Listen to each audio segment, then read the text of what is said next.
আসসালামু আলাইকুম প্রিয় শিক্ষার্থীরা, আশা করি সবাই ভালো আছো। তো আমি তোমাদের সপ্তম শ্রেণীর প্রশ্ন নিয়ে আসলাম।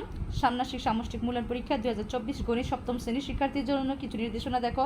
কাজ এক, সাশ্রয়ী হয়ে সঞ্চয় করি, জোড়ায় কাজের নির্দেশনা। এখানে দেখো, ধরো তোমার বাসার জন্য একটি পড়া টেবিল বানানোর চিন্তা করেছো, তো তোমরা এগুলো পড়ে নিবে। আমি তোমাদেরকে উত্তরটা দিয়ে দিবে। আমি আপাতত তোমাদেরকে প্রশ্নের ধরনটা দিচ্ছি, তো কিছুক্ষণের মধ্যে আমরা উত্তরটা দিয়ে দিব। তো দেখো, এই পড়ার পর আমাদের কাজ হচ্ছে এবার প্রত্যেকে নিজের খাতায় নিচের প্রশ্নগুলোর উত্তর লিখে রাখো। তো দেখো, এক সঞ্চয় হিসাব ছক আকারে লিখি।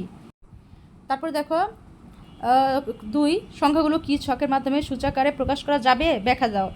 তারপরে 3 আছে, 4 আছে, এভাবে। এরপরে দেখো, কাজ 2 পরিমাপের দক্ষতা বাড়ায়। আমি শুধু তোমাদেরকে প্রশ্নটা দিচ্ছি, উত্তর আমি কিছুক্ষণের মধ্যে তৈরি করে দিচ্ছি। দলগত কাজের নির্দেশনা দেখো, কাগজ কেটে একটি ত্রিমাত্রিক মডেল তৈরি করতে হবে, যার দৈর্ঘ্য প্রস্থ উচ্চতা এমন থাকবে। দলগতভাবে কাজটির পরিকল্পনা করো এবং সবাই মিলে মডেলটি তৈরি করো। তো আমি কিন্তু এই পরীক্ষার আগে এই চূড়ান্ত প্রশ্ন, এটা তো চূড়ান্ত প্রশ্নের আগেও কিন্তু আমি তোমাদেরকে কিছু সাজেশন দিই, তোমরা সেগুলো দেখো না। আমার চ্যানেলটিতে ভিডিওগুলো দেওয়া হয়, সেগুলো থেকে কিন্তু এগুলো এসেছে। তো তোমরা অবশ্যই চেষ্টা করবে সাজেশনগুলো ফলো করার আগে, যেন পরীক্ষার আগে তোমাদের অনেকটা সুবিধা হয়। যেহেতু গণিত এক রাতে করাটা অনেকটাই কষ্ট হয়ে যায়, তবু আমি তোমাদেরকে উত্তর দিয়ে দেবো, তোমরা চেষ্টা করবে সেগুলো কমপ্লিট করে যেতে। তো দেখো, আমাদের দলগত কাজ নির্দেশনা এখানে 2 পরিমাপের দক্ষতা বাড়ায়। এখানে এবার প্রত্যেকে নিজের খাতায় প্রশ্নগুলো লিখি। তো দেখো, এখানে তৈরিকৃত মডেলটি কী ধরনের জ্যামিতিক আকৃতি চিহ্নিত করো। তারপরে তৈরিকৃত মডেলটির আয়তন ও একটি তলের ক্ষেত্রফল নির্ণয় করো।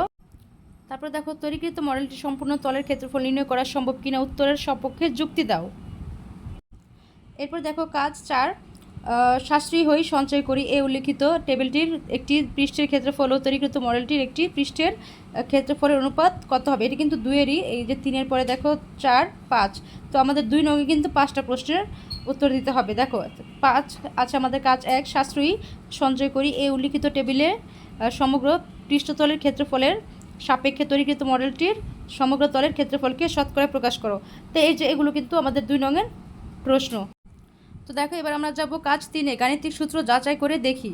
তো আমরা এবার কাজ 3-এ যাব, গাণিতিক সূত্র যাচাই করি। দেখো, কাজ 3 হলো, দেখো এখানে একক কাজ একের নির্দেশনা, দলগত কাজের মাধ্যমে তৈরিকৃত মডেলটির একটি পৃষ্ঠের সমান কাগজ কেটে নাও।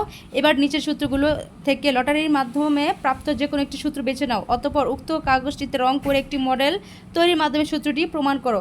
তো দেখো, সূত্রগুলো হলো এই যে সূত্রগুলো এখানে অলরেডি দেওয়া আছে। a+b² সূত্র আছে, দেখো a-b² + 4ab, এগুলো কিন্তু অনুসিদ্ধান্তের সূত্র, ঠিক আছে।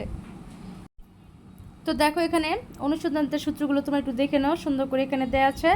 তো দেখো, এবার আমরা 4 কাজে যাব, জ্যামিতিক আকৃতি বুঝি ও পরিমাপ করি। তো দেখো, আমাদের একক কাজ 2-এর নির্দেশনা, A4 সাইজের অথবা আয়তাকৃতির এক টুকরো কাগজ নাও। কাগজটি পূর্ণ বরাবর কেটে 2টি অংশে ভাগ করো। অংশগুলোকে কোন অংশগুলোতে কোন চিহ্নিত করে, এখানে কোনগুলো সেটা চিহ্নিত করতে হবে। এখানে দেখো, একে একে প্রশ্নগুলো আছে, কিভাবে করতে হবে।